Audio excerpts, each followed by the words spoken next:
1 week earlier. In a laboratory, Dr. Whale manages to thaw out the ice of where the creature was found in. Agent Wagner then approaches and says, "So, what the hell is that thing?" Now, Wagner, you shouldn't judge something by its appearance. It's going to be fascinating to understand what it is. Of course. What are you going to do? Well, it seems to have different parts put together of it. Let's have a look. Whale then grabs a scalpel and cuts into the chest, and then notices something inside. A very, very faint heartbeat. Wagner then says, "What is it?" Whale then says, "I think you better alert Griffin. This thing has a heartbeat, but it's not breathing, is it? Nonetheless, it still has a beating heart, so this thing isn't dead as we thought. It's alive."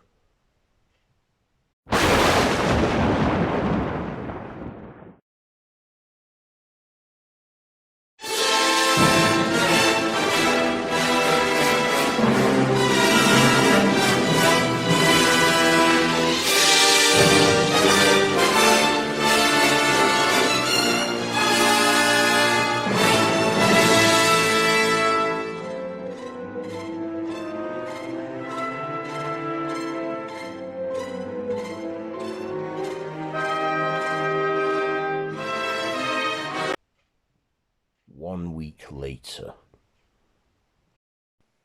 Sometime later, the creature is standing in a tall office block owned by the Foundation, looking at the nightlife of London as it lights up. Dr. Whale then approaches him, giving him some fresh clothes to change into. It's incredible, you know, your whole body and build and everything, the work Frankenstein went through to make you this. I'm an abomination. I shouldn't exist. Yet that's all I ever wanted in life, to exist. You see, I see you as a miracle, an improvement, a change. I believe that Frankenstein was way ahead of his time in science, yet he couldn't understand the great work he'd achieved by making you. So what? Frankenstein was born in the wrong timeline? You could say that. But, of course, I've studied the journal. How long was I frozen when you found me? Well, we dug you out of the ice about a week ago. You've been asleep for that long. When we defrosted you, we thought you were dead, but then we detected a very faint heartbeat. We monitored you for a while, and then only a few hours ago you awoke. So, why have you brought me here? And is this, what is it you say, London? Yes, London. The nightlife. I always like London at night time, always lit up and bright. So all of this is powered by electricity? Yes, we rely on it for pretty much everything now. We live in an electrical world. It powers our homes, our cars, pretty much everything. Because that's something you need to learn about. When we found you, we noticed that there was a body buried just next to you. That was my father, Victor Frankenstein. Despite everything he did, he still gave me life, and I felt for him. Of course you did. You may not be God's child, but you're man's child. Like I said,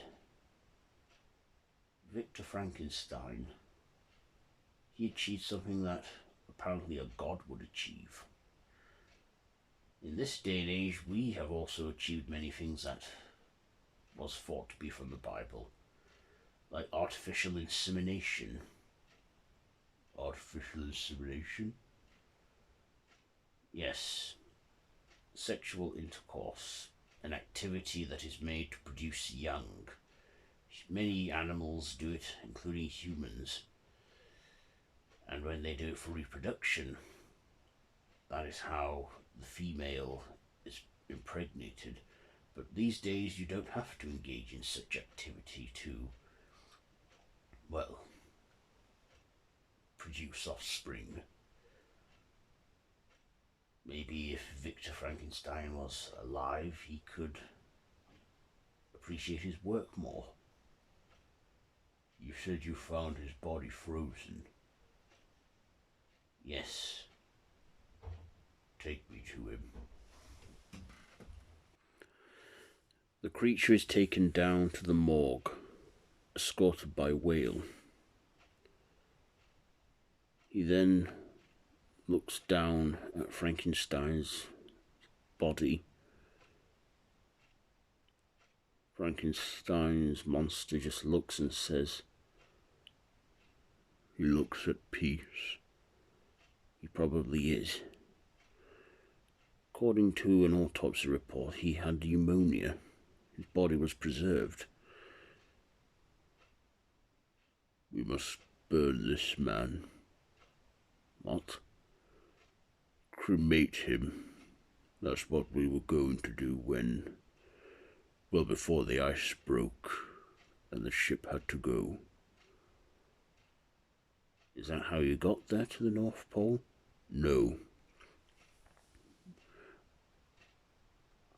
Frankenstein followed me as I walked all the way up north. I was immune to the cold. I couldn't feel it. But he got sick the longer he was out there. Well, we were hoping from Frankenstein's journal we were going to attempt at resurrecting him. No, he would want to rest in peace. Wait, what do you mean, his journal? Whale then takes the creature to his lab, where he has analysed and copied the journal. See, with our modern technology, we copied every page, and we are studying it now. You're studying it? Well, it clearly shows that God is no longer the one capable of bringing and giving life. We want to study it more. But of course, his work is a little bit out of my area of expertise. Frankenstein once said he would make me a mate. A mate? Yes. I mean, I asked him to. I wanted him to make me a companion, a female of me, so I won't have to be alone. But once I gave him the materials needed, he changed his mind and refused it me. I was so angry. Out of revenge, I killed his the only woman he ever loved. He brought her back like me, but she was more aware, remembered who she was and destroyed herself.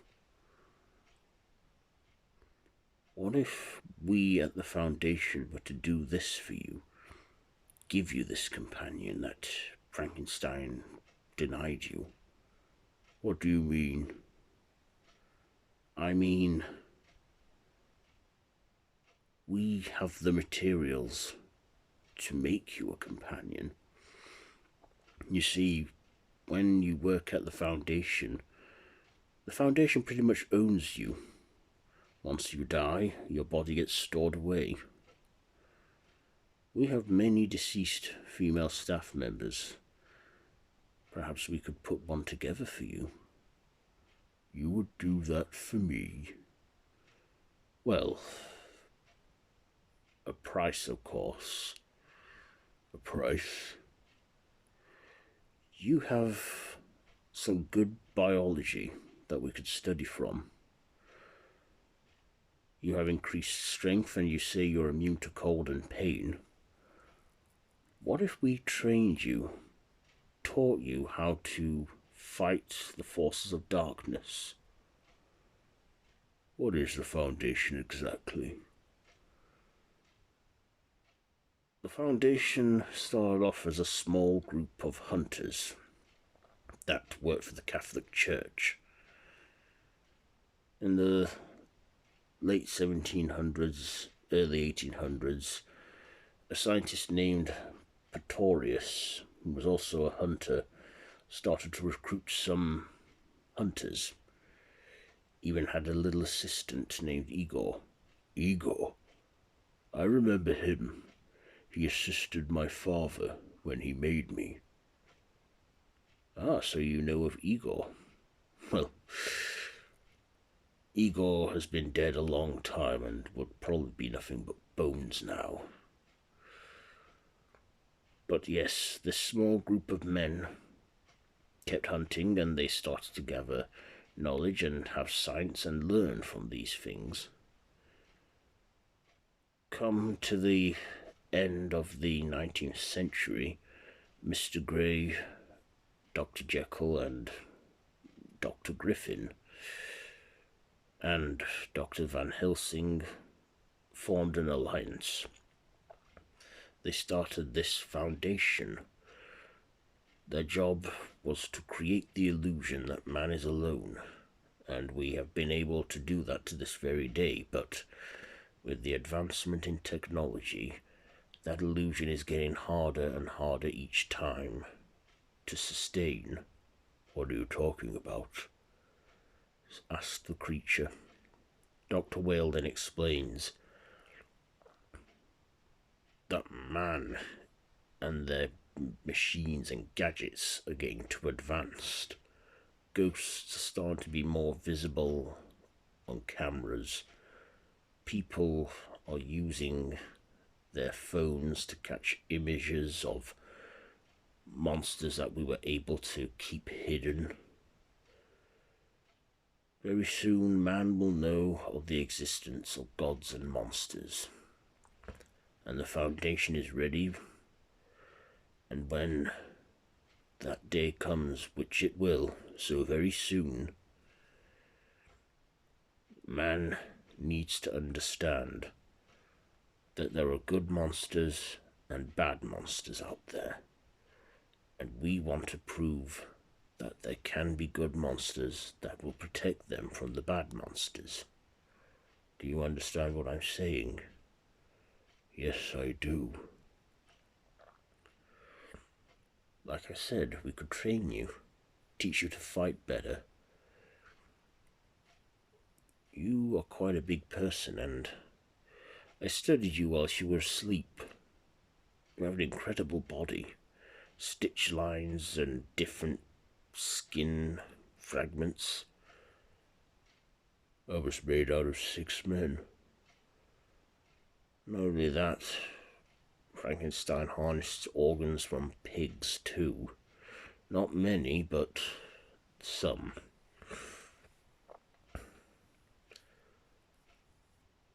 By the way, you said Frankenstein never gave you a name. No.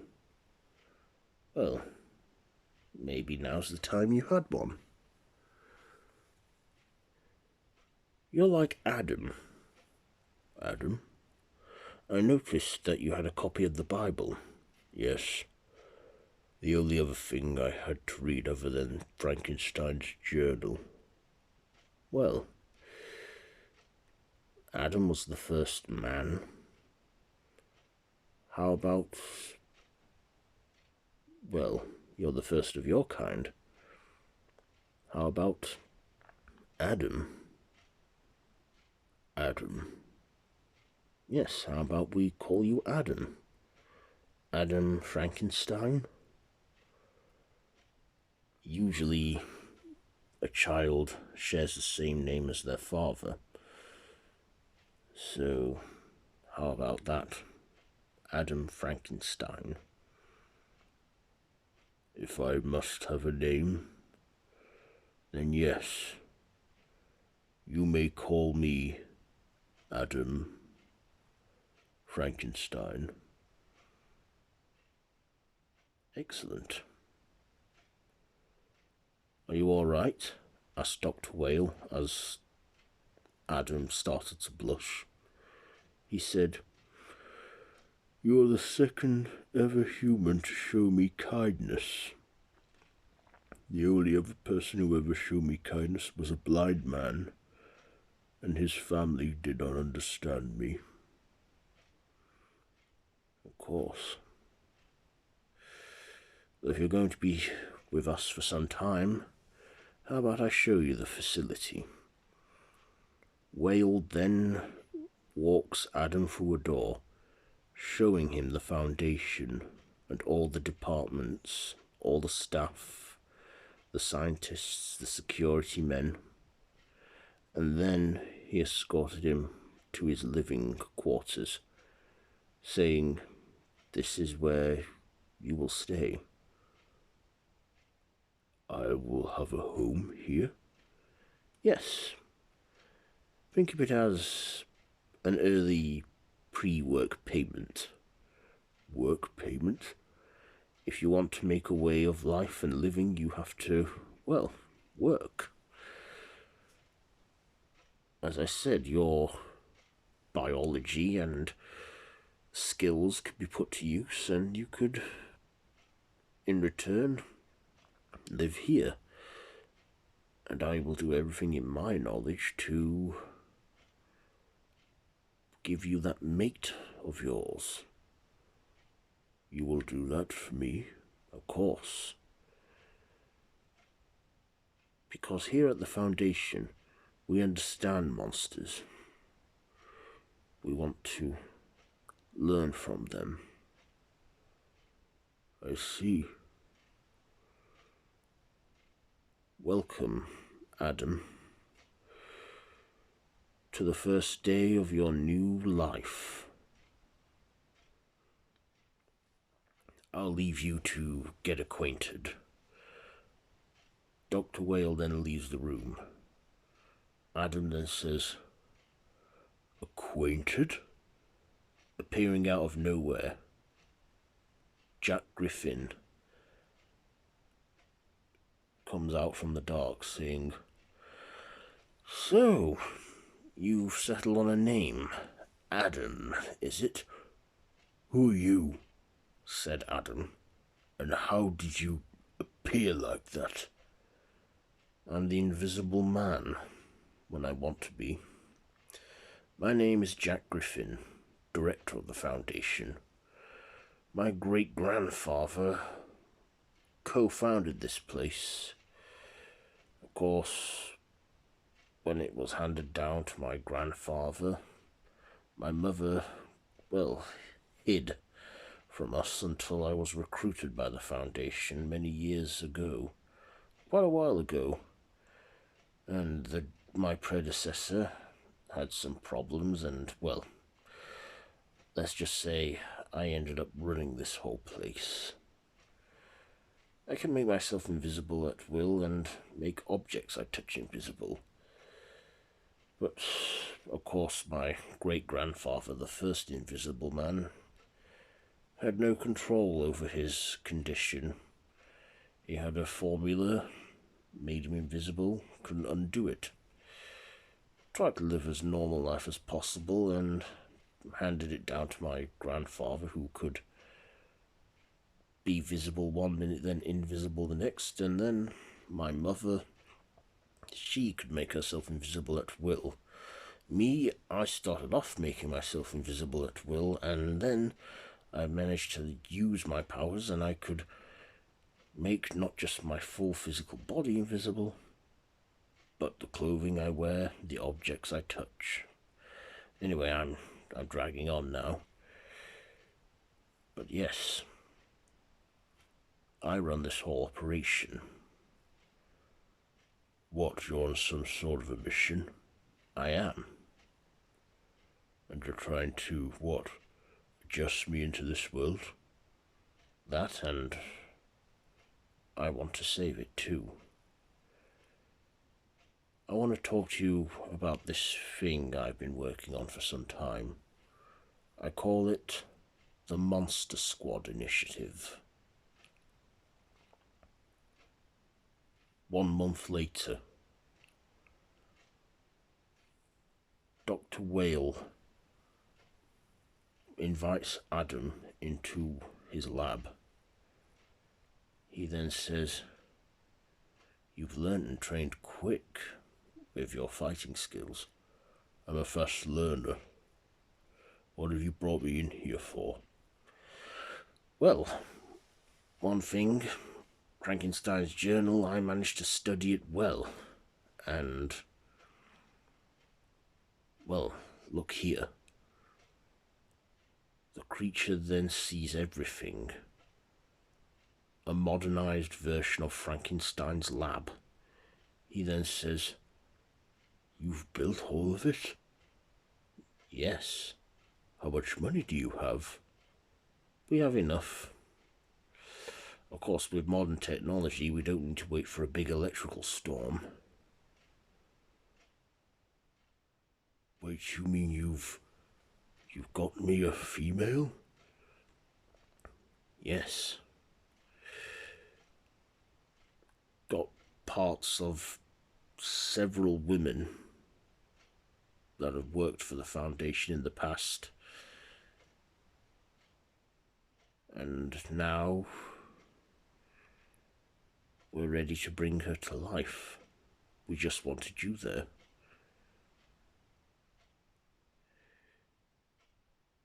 "I think I shall call her Eve." "Eve?"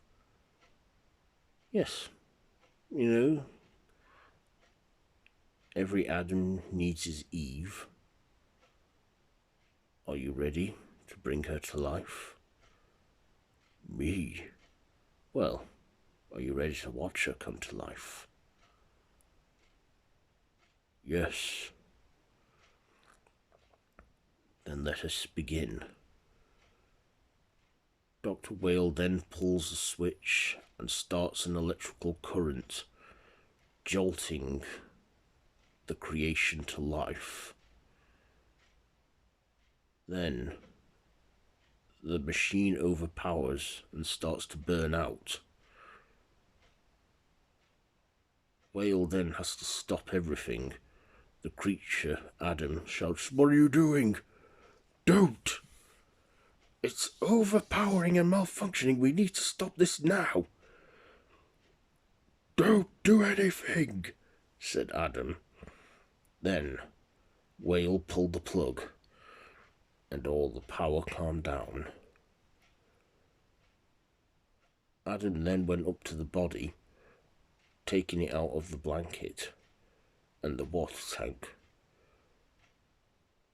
"It was so close," said Adam. Dr. Whale said, "Don't worry. This is just the first attempt. We can start again from scratch, work out where we went wrong." Then the hand from the body started to move and started to groan. Adam then turned around and said, "She's alive. She's alive." Adam then gets her up, clears her lungs. Adam then says, "Quick, get me a blanket or something." He then wraps her up in a blanket. There, the female awakens and looks around. A young, feminine-like woman with some stitch lines on her face,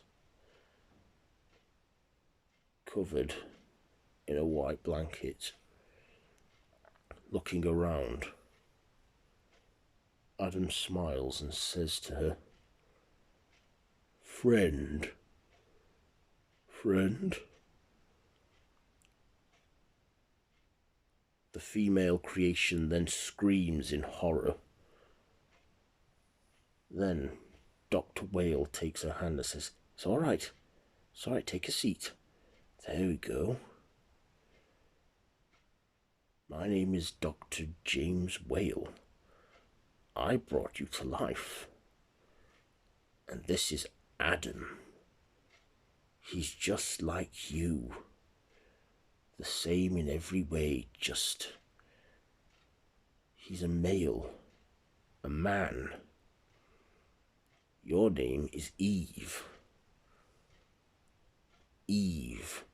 Can you say Eve? Eve, she gently says. Then Adam approaches her saying, "My name is Adam. Can you say Adam? Adam." She then looks at Adam and blushes before slowly saying, "Adam. That's right. I am Adam." "You did it, James. I don't know how I could thank you enough. You're paying your way. Just keep doing what you're doing for us, and in return we will provide you with what you truly desire." Adam then takes Eve, picks her up and carries her out of the lab. Whale then says, "Where are you taking her?" "I'm going to take her to my room and teach her everything that I know. And hopefully she can learn how to use her emotions the right way I wished I could have learnt. And maybe in time, we will both love each other. I already feel an attraction to her, and a feeling that I'd never felt before. I just hope that she can learn fast. I'm sure she will, Adam. I'm sure she will. Good luck, my friend. I am proud to call you a friend too, Dr. Whale. Thank you for everything." Adam then carries Eve back to his room, where he begins to know her.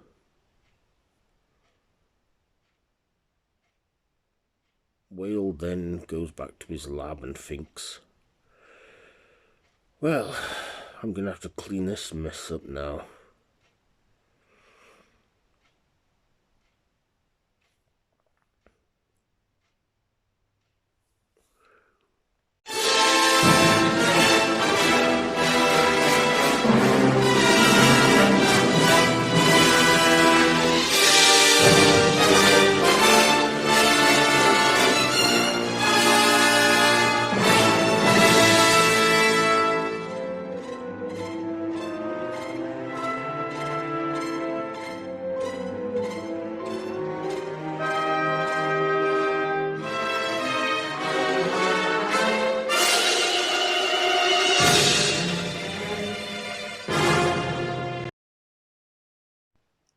dawn, in a woodlands, Agent Wagner walks up to a crime scene before anyone is around. There he sees a campsite where everyone has been ripped to shreds. The tents torn and covered in blood, and the campers all over the place. A group of cleaners then join him. Wagner then says, "Gentlemen, ladies, we have exactly 1 minute to make this look like an animal attack of something natural. You know the usual score, make it look like a big wild cat that escaped from the zoo." Another cleaner approaches Wagner and says, "Do you think it's, one of them wolf men again? I think what we're looking at here is someone who hasn't quite got the hang of the whole wolf thing yet. I'd say he's only had his second ever transformation, or maybe his first. There's another full moon tonight, where it's the third night of the month. But what we're looking at here is a newbie." Wagner then stands up straight and turns to his left and shouts to a man from a distance hiding behind a tree, "What do you think?" The man quickly hides back behind the tree, covered in blood and ripped up tattered clothes. He then says to himself, "Oh God, what have I done? And what have I become?"